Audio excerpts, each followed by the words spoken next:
첫 번째 경기 브레스투아 대 랑스 분석 시작해보겠습니다. 브레스투아는 4-2-3-1 포메이션을 바탕으로 중앙 안정성과 측면 조율을 바탕으로 하는 밸런스형 팀이다.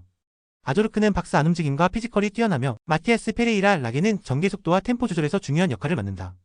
카마라는 중원에서의 커버 범위가 넓고 세컨드볼 처리에서도 안정감을 보이며 공격 전개에 있어 급격한 기복은 적은 편이다. 다만 박스 근처에서의 마무리 결정력은 다소 부족해 공간 점유율에 비해 실질적인 득점 연결이 부족한 상황이 자주 발생한다. 수비는 포백 라인의 간격 조절이 우수하고 특히 홈경기 기준 실점 억제력은 일정 수준 유지되고 있다. 랑스는 3-4-3 포메이션을 통해 전방 압박과 넓은 측면 활용을 병행하는 팀이다.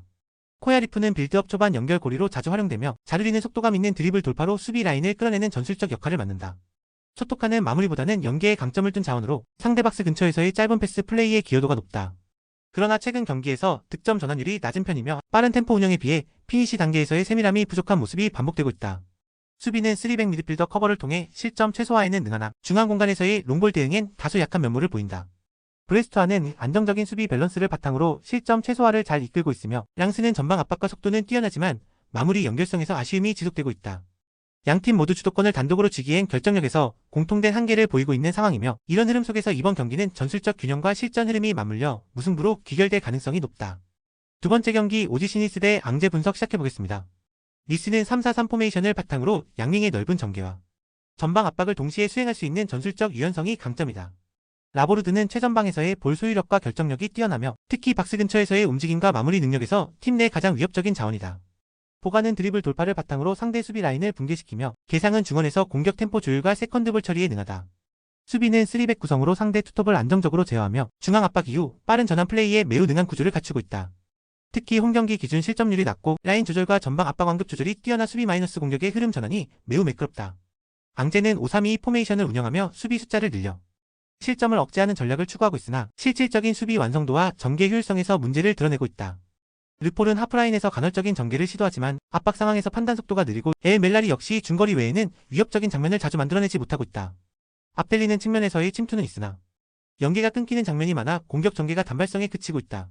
수비는 포백 스위퍼 형태로 수적 우위는 확보하지만 측면 공간 대응 속도와 수비 간격 유지가 매끄럽지 않아 라보르드나 보가의 움직임에 쉽게 흔들리는 구조다. 특히 후반 체력 저하 시 라인 간격이 벌어지고 박스 외곽에서의 볼 처리 미스가 실점으로 연결되는 장면이 반복되고 있다. 니스는 보가의 침투력과 라보르드의 결정력 그리고 개상의 중원 조율이 조화를 이루며 공격과 수비 전환 모드에서 안정적인 전술 흐름을 완성하고 있다. 반면 앙제는 수비적인 포지션 구성에도 불구하고 조직력, 커버 능력, 템포 대응력 모두에서 한계를 보이고 있으며 공격 전환 시에도 위협적인 장면이 거의 나오지 않는 상황이다. 이번 경기는 니스가 흐름을 완벽히 장악하며 클린시트 기반의 승리를 거둘 가능성이 높다. 세 번째 경기 랭스 대 툴루즈 분석 시작해보겠습니다. 랭스는 5-4-1 포메이션을 기반으로 수비 숫자를 확보한 안정적 라인 운영과 빠른 측면 역습 전개를 동시에 구사하는 팀이다. 이토주냐는 빠른 볼 운반과 컷신 능력이 뛰어나며 박스 근처에서 볼을 잡을 때마다 결정적 장면을 만들어내는 자원이다. 나카무라는 침투 타이밍 조절과 세컨드볼 처리에 능하고 시바체우는 연계 및 포스트업 상황에서 중요한 고리 역할을 수행한다. 수비는 500이지만 박스 안밀집보다는 라인 조절 중심에 세밀한 공간 통제와 전환 속도 조절이 강점이다. 특히 최근 경기에서는 전반 라인 설정 이후 후반까지 라인을 무너뜨리지 않고 유지하는 집중력이 돋보이고 있다. 툴루즈는 3-4-3 포메이션을 기반으로 운영되나 최근 4연패 흐름 속에서 전술 붕괴와 수비 혼란이 반복되고 있다. 마그리는 전방에서 연계는 가능하나 결정력 부족으로 마무리 빈도가 낮으며 예주마는 중원에서 압박 대응력이 떨어지는 모습을 반복 중이다. 자이치는 활동량은 많으나 공격 지역에서의 세밀함이 떨어지고 전방 3인 조합 전체의 전개 연결이 느슨해지고 있다. 수비는 3백 구조지만 커버 범위가 좁고 특히 역습 전환 시 좌우 측면에서 수적 열세를 반복해 위협적인 장면을 자주 허용하고 있다. 실제로 최근 4경기에서 평균 2.25 실점 이상 허용 중이며 후반 집중력 저하로 인해 연속 실점이 자주 발생하고 있다. 랭스는 포백 이상으로 안정적인 5-4-1 수비 구조를 통해 실점 억제력을 높이면서도 이토와 나카무라의 날카로운 전개를 활용해 박스 근처에서의 침투 빈도를 점차 높여가고 있다. 반면 툴루즈는 4연패 흐름 속에서 수비 집중도, 전방 연계, 중원 압박 모드에서 조직적으로 무너진 상태로 이번 경기에서도 랭스의 공세를 막기 어려울 가능성이 매우 높다. 랭스의 침착한 운영과 결정력으로 승리 흐름을 장악할 가능성이 크다. 네 번째 경기 레스터시티 대 리버풀 분석 시작해보겠습니다. 레스터시티는 4-2-3-1 포메이션을 기반으로 바디를 원톱에 두고 메카티어와 엘카뉴스를 이선해서 전방 지원에 활용한다. 하지만 최근 리그 5경기에서 모두 실점을 허용하며 특히 후반전 실점 비율이 70%에 달할 정도로 뒷심이 약하다. 좌우 풀백의 수비 전환이 늦고 미드필더 간 간격 조율도 느슨해지며 세컨볼 대응 능력이 떨어지는 모습이 반복되고 있다. 수비진 간의 커버링과 라인 유지가 무너지며 전방 압박이 풀린 이후엔 쉽게 페널티 박스까지 진입을 허용하는 구조다. 리버풀은 4-2-3-1 포메이션을 바탕으로 살라 디아즈 조타가 이선과 측면에서 유기적인 움직임을 통해 공간을 창출한다. 경기 초반부터 강한 전방 압박과 빠른 볼순환으로 상대 진영 깊숙이 진입하는 전개가 반복되고 있다. 중앙에서는 파비뉴와 메갈리스터가 2차 볼을 적극적으로 차단하며 세컨볼 싸움에서도 안정적인 모습을 보인다. 무엇보다 후반 막판 교체 자원들의 에너지 레벨이 유지되면서 후반 득점 비율이 전체 득점의 60%를 넘는다.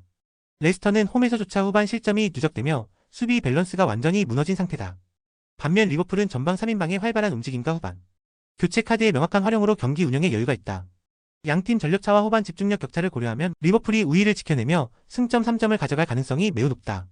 다섯 번째 경기 도르트문트 대 메넨글라트바흐 분석 시작해보겠습니다. 도르트문트는 3-4-3 포메이션을 기반으로 기라시아 대 에미 투톱 중심의 빠른 전개를 구사하는 팀이다. 기라시는 박스 안 결정력은 뛰어나지만 주중 바르셀로나전 풀가동 이후 활동량이 확연히 줄어들 수 있는 시점이다. 아데에미는 돌파력은 있지만 전방 연계가 단절될 경우 고립되는 구조이며 베이어는 중원 수비를 책임지나 강한 압박을 받으면 빌드업 단계에서 흔들리는 약점이 있다. 3백은 공격 시 전방 라인을 높게 가져가지만 압박이 끊기면 수비 간격이 쉽게 벌어지며 박스 근처 실점 위험이 반복되고 있다. 글라트바흐는 4-2-3-1 포메이션을 바탕으로 이선 연계 플레이와 전환 속도가 잘 맞물리는 유기적인 전술 구조를 갖고 있다. 클라인디엔스트는 제공권과 마무리 모두 안정적이며 하크는 좌측에서 빌드업 돌파 패스 전개 모두 고른 능력을 보인다. 오노라는 공간 침투 타이밍이 뛰어나며 상대 수비 라인 간격이 벌어지는 순간 파고드는 움직임에 능하다. 특히 도르트문트처럼 중앙 압박이 느슨해지는 후반 구간에서는 이선 침투가 결정적인 변수로 작용할 수 있다. 더블 볼란치를 중심으로 하는 중원 압박력도 안정적이며 상대 템포를 끊고 역습 전개로 이어가는 흐름이 깔끔한 팀 컬러를 유지하고 있다. 도르트문트는 주중 바르셀로나와의 챔피언스리그 경기를 치르며 핵심 자원 대부분이 과부하 상태이고 템포 유지와 압박 유기성이 동시에 무너질 가능성이 높다. 글라트바흐는 전개 유연성, 마무리 정확도, 이선 침투 루트 모두를 안정적으로 설계할 수 있는 상태이며 이번 경기는 후반으로 갈수록 도르트문트의 체력 저하와 집중력 붕괴가 심화되며 글라트바흐가 승기를 잡을 가능성이 크다.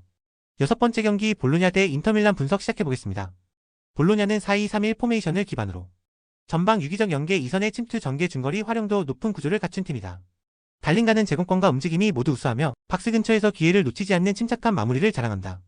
파비아는 이선에서 템포 조율과 전방 침투 타이밍 조정이 훌륭하고 오르솔리니는 돌파와 슈팅 모두 위협적인 측면 자원으로 상대 수비를 끌어내는 능력에 특화된 자원이다. 수비는 더블 볼란치 중심으로 안정된 간격 유지가 가능하며 포백의 커버 능력 또한 실점 억제에 적합한 구조다. 특히 홈 경기에서는 중앙 점유율과 패스 성공률이 눈에 띄게 상승하는 안정된 흐름을 보이고 있다. 인터밀란은 3-5-2 포메이션을 중심으로 측면 빌드업과 박스 안 침투에 강점이 있는 구조지만 이번 경기에서는 주중 바이에른 미넨과의 챔피언스리그 경기로 인해 주전 자원 다수가 피로 누적 상태다. 아르나우토비치는 제공권과 위치 선정 능력은 좋지만 기동력에서는 한계를 드러내고 있다. 아슬라니는 기술적인 미드필더지만 강한 압박에선 실수가 잦으며 다르미안 역시 오버래핑은 가능하나 수비 전환 속도에서 빈틈이 생기는 장면이 반복되고 있다. 300은 전방 압박이 느슨해질 경우 박스 근처 공간 허용이 많아지며 후반 집중력 저하로 인한 실점 빈도도 높다. 볼로냐는 홈 경기에서 전개 템포와 마무리 완성도가 안정적이며 특히 전방 유기성은 기동력과 수비 전환이 느려지는 팀 상대로 위력적으로 작용하는 구조다. 반면 인터밀란은 주중 챔스 소화로 전체 팀 템포와 체력 효율이 저하된 상황에서 중앙 압박과 박스 커버에 어려움을 겪을 가능성이 크다. 이번 경기는 볼로냐가 홈에서 전술 유기성과 집중력을 바탕으로 흐름을 틀어줄 수 있는 결정적 기회다.